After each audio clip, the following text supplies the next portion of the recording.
Selamat datang di channel Jihan. Di video kali ini kita akan membahas tentang pewarnaan graf pada penyusunan jadwal mata kuliah menggunakan algoritma Welch-Powell.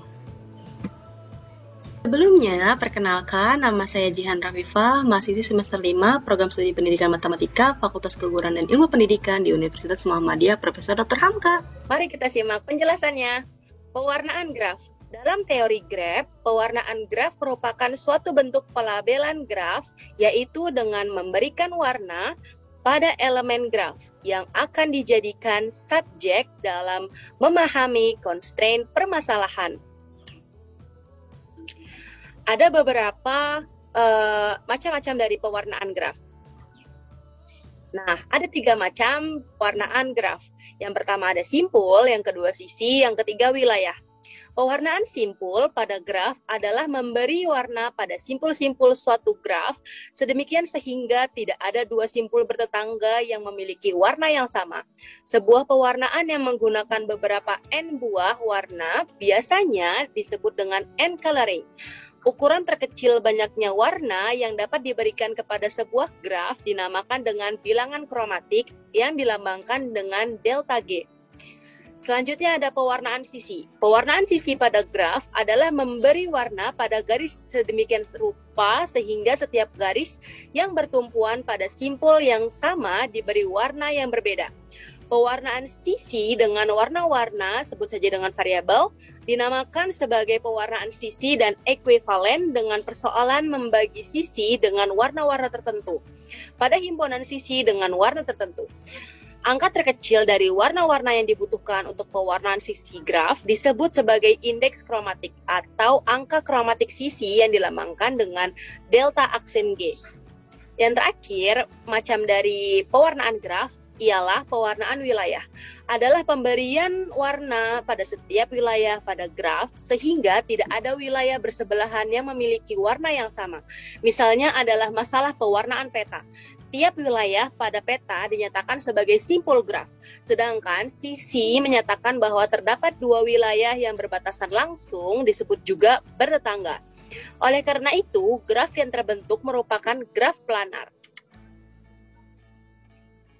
Nah, kira-kira menurut teman-teman, pada pembahasan penyusunan jadwal mata kuliah ini memakai pewarnaan graf yang mana? Ya, betul, menggunakan pewarnaan simpul pada graf. Kita akan menggunakan algoritma Welch-Powell. Algoritma Welch-Powell dapat digunakan untuk mewarnai sebuah graf G secara efisien. Algoritma ini tidak selalu memberikan jumlah warna minimum yang diperlukan untuk mewarnai G. Namun, algoritma ini cukup praktis untuk digunakan dalam pewarnaan simpul sebuah graf. Algoritma Welch-Powell hanya cocok digunakan untuk graf dengan orde yang kecil. Berikut adalah langkah-langkah algoritma Welch-Powell. Pertama, urutkan simpul graf menurut derajat yang mengecil. Yang kedua, berikan warna pertama C1 pada simpul pertama dan lalu secara berurutan berikan C1 ke setiap simpul yang tidak bersebelahan dengan simpul sebelumnya yang telah diberi C1. Selanjutnya, ulangi langkah 2 dengan warna kedua C2 dan simpul berikutnya yang belum diwarnai. Selanjutnya, ulangi langkah 3 dengan warna ketiga C3 lalu warna keempat C4 dan sedemikian seterusnya sampai semua simpul telah diwarnai. Berikut adalah gambaran algoritma Welch-Powell. Pertama, kita mulai dengan menentukan satu simpul berderajat tertinggi atau kita sebut dengan simpul utama warna atau kita singkat dengan SUW. Nah, ada kemungkinan SUW lebih dari 1. Di sini kita akan memilih salah satu secara sembarang. Salah satu simpulnya secara sembarang. Kemudian, jika ada simpul berderajat tertinggi, kita beri warna baru. Nah, warnanya ini bebas, misalkan warna merah. Nah, namun jika tidak ada simpul yang berderajat tertinggi, artinya iterasi sudah selesai. Selanjutnya, tentukan satu simpul yang tidak bertetangga dengan SUW dan berderajat tertinggi. Acuannya adalah simpul yang sudah kita berikan warna, kemudian kita cari simpul lain yang tidak bertetangga dengan SUW. kita pilih dengan derajat tertinggi. Kalau ada, berikan warna yang sama. Jika tidak ada, maka iterasi telah selesai dan kembali ke ketentuan yang pertama, yaitu tentukan simpul baru. Nah, selanjutnya, jika ada, berikan warna yang sama dengan SUW. Nah, setelah selesai, kita ulangi lagi ke langkah yang pertama. Misalnya, tentukan satu simpul berderajat tertinggi. Simpul selanjutnya, berikan warna baru, yaitu warna hijau. Setelah memberikan warna hijau, kita menentukan lagi satu simpul yang tidak bertetangga dengan SUW dan berderajat tinggi. Selanjutnya, berikan warna yang sama dengan SUW. Nah, langkah-langkah ini kita ulangi terus hingga semua simpul telah selesai. Berikut adalah contoh soal. Misalkan ada 10 mahasiswa. Berikut adalah contoh soal. Misalkan ada 10 mahasiswa yang mengambil 6 mata kuliah dengan kombinasi berbeda. Seperti pada tabel di samping ini. Nah, kolomnya itu adalah nama mata kuliahnya. Barisnya itu adalah nama mahasiswanya. Nah, dengan keterangan TG itu adalah teori grab, AR itu adalah analisis real, IF itu adalah ilmu falak, MN itu adalah metode numerik, ME adalah matematika ekonomi, GA adalah geometri analitik. Nah, cara bacanya adalah, misalnya mahasiswa yang bernama Jihan, dia mengambil mata kuliah ada TG, AR, dan GA. Selanjutnya, mahasiswa yang bernama Suci, dia mengambil mata kuliah yang bernama TG, ME, dan GA. Begitupun seterusnya hingga mahasiswa yang terakhir. Mari kita lihat penjelasannya berikut ini. Pertama-tama kita siapkan alat dan bahannya. Berikut adalah alat dan bahannya. Permasalahan, bagaimana cara membuat jadwal baik berupa jadwal mata kuliah maupun jadwal ujian sedemikian sehingga tidak ada jadwal yang bentrok. Misalkan, mahasiswa pertama mengambil mata kuliah A, B, dan C. Maka mata kuliah tersebut tidak dapat dilaksanakan secara bersamaan karena akan mengakibatkan bentrok. Mari kita tentukan jadwal sedemikian sehingga dapat mengoptimalkan jam kuliah atau ruangan kelas. Variasi mata kuliah yang sudah direpresentasikan dalam tabel akan kita modelkan dalam bentuk graf. Mata kuliah disimbolkan dengan simpul yang merupakan subjek dari batasan masalah yang akan dipenuhi. Batasan masalahnya adalah syarat bahwa semua jadwal mata kuliah tidak ada yang boleh berbentrokan. Mari kita membentuk 6 buah simpul, peletakannya sebarang diutamakan dari kiri ke kanan. Lalu kita pilih pom-pom yang warna putih terlebih dahulu agar nanti ketika kita memberikan warna bisa berbeda. Oke teman-teman, setelah kita membuat simpul-simpulnya dan kita berikan nama pada simpul-simpulnya, lalu kita akan hubungkan sesuai dengan tabel yang ada di sebelah sini. Nah, mahasiswa yang pertama yaitu bernama Jihan. Jihan ini mengambil 3 mata kuliah pada teori graf, analisis real, dan geometri analitik. Maka kita akan hubungkan teori graf ke analisis real dulu. Lalu kita hubungkan juga analisis real dan geometri analitik. Nah, setelah kita hubungkan, selanjutnya kita lihat mahasiswa yang kedua, yaitu Suci. Suci mengambil 3 mata kuliah pada teori graf. Nah, mahasiswa yang kedua yaitu Suci. Suci mengambil mata kuliah teori graf, matematika ekonomi. Kita hubungkan teori graf ke matematika ekonomi. Lalu teori graf ke geometri analitik.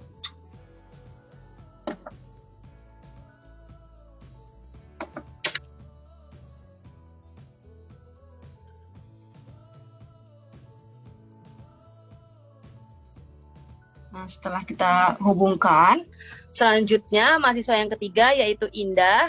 Dia mengambil 3 mata kuliah pada teori graf, ilmu falak, dan matematika ekonomi. Teori graf, ilmu falak.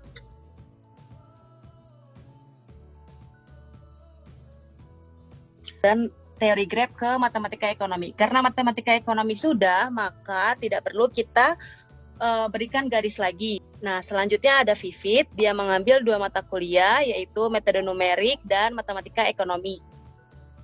Kita hubungkan seperti ini.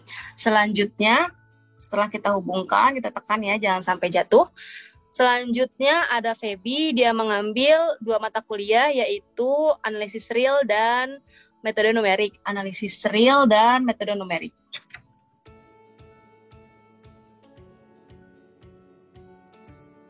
Setelah itu ada Sabil, dia mengambil 2 mata kuliah pada teori graf dan ilmu falak. Teori graf dan ilmu falak karena sudah, jadi tidak perlu kita beri garis lagi. Selanjutnya ada Sita, dia mengambil 2 mata kuliah, yaitu matematika ekonomi dan geometri analitik. Matematika ekonomi dan geometri analitik. Matematika ekonomi dan geometri analitik. Lalu selanjutnya ada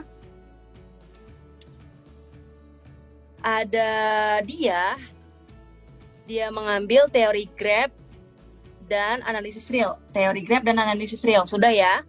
Selanjutnya ada Dina, dia mengambil ilmu falak dan matematika ekonomi. Ilmu falak dan matematika ekonomi.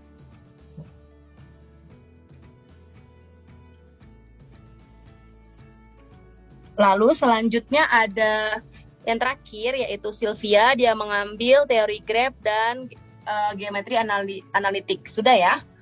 Jadi ini adalah bentuk dari grafnya yang sudah kita buat.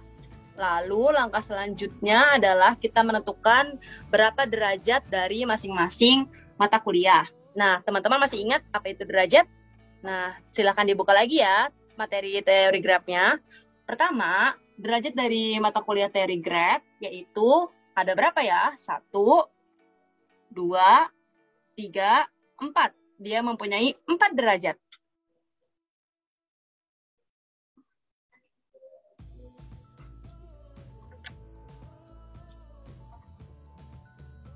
Selanjutnya, coba kita lihat analisis real ada berapa derajat ya? Dia punya berapa tetangga gitu. Ada tetangganya, ada teori graf, ada metode numerik dan geometri analitik. Berarti ada 3. Selanjutnya yaitu ilmu falak. Ada berapa derajat? Tetangganya dia punya teori graf dan matematika ekonomi. Berarti 2 derajat. Selanjutnya ada metode numerik. Dia ada berapa derajat? Dia ada 1, 2. Ada 2 derajat. Selanjutnya kita lihat matematika ekonomi. Dia punya berapa derajat ya? Pertama dia terhubung ke ilmu falak 1. Terhubung ke metode numerik 2, terhubung ke geometri analitik 3, terhubung ke teori graf. Berarti ada 4 derajat. Selanjutnya yang terakhir yaitu geometri analitik ada berapa derajat? Terhubung ke ME, ke MN, dan ke TG. Berarti ada 3 derajat. Nah, setelah kita menentukan derajat-derajatnya, lalu kita bisa mengaplikasikan algoritma Welch-Powell ke dalam graf ini. Nah, pertama-tama kita lihat tentukan derajat yang paling tertinggi. Di sini ada berapa derajat yang paling tertinggi? Ya, betul, ada 2, yaitu teori graf dan matematika ekonomi. Sama-sama memiliki 4 derajat yang sama.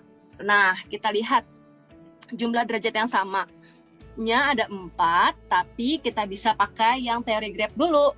Yang pertama ya. Nah, kita misalkan teori graf ini kita lambangkan dengan warna merah. Beri warna pada graf yang berderajat tertinggi. Nah, kita ganti ya.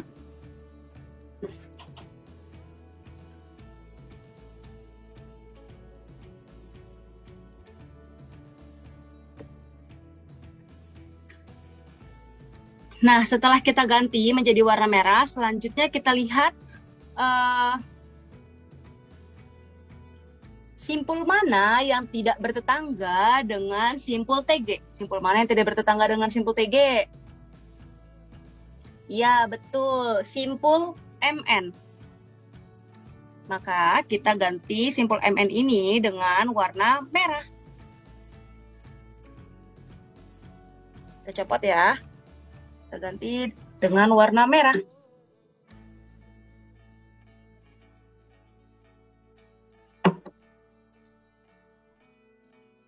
Oke, setelah itu kita balik ke ketentuan yang awal, yaitu teori graph.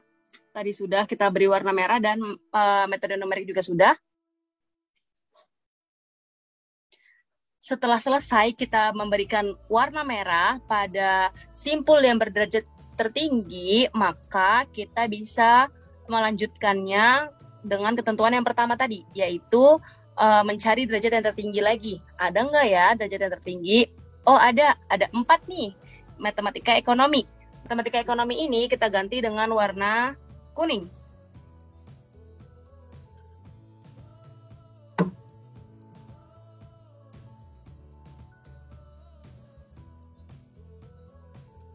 Nah, selanjutnya, simpul mana yang tidak bertetangga dengan matematika ekonomi? Betul, simpul AR.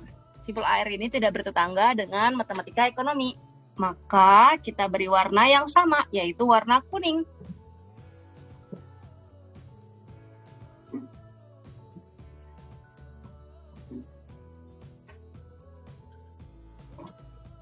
Dan yang terakhir, kita balik lagi seperti ketentuan yang pertama, yaitu mencari simpul yang tertinggi. Ini ada 3. Kita beri warna hijau.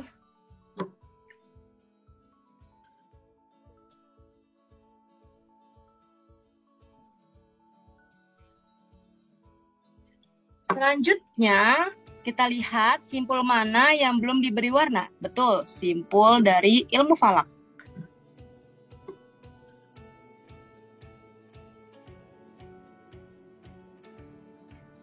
Kita beri warna hijau juga.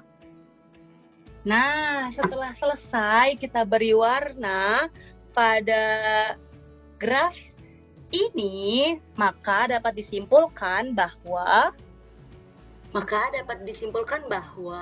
sesi kuliah atau ujian yang pertama itu sesi pertamanya kita bisa lakukan pada mata kuliah teori graph dan metode numerik.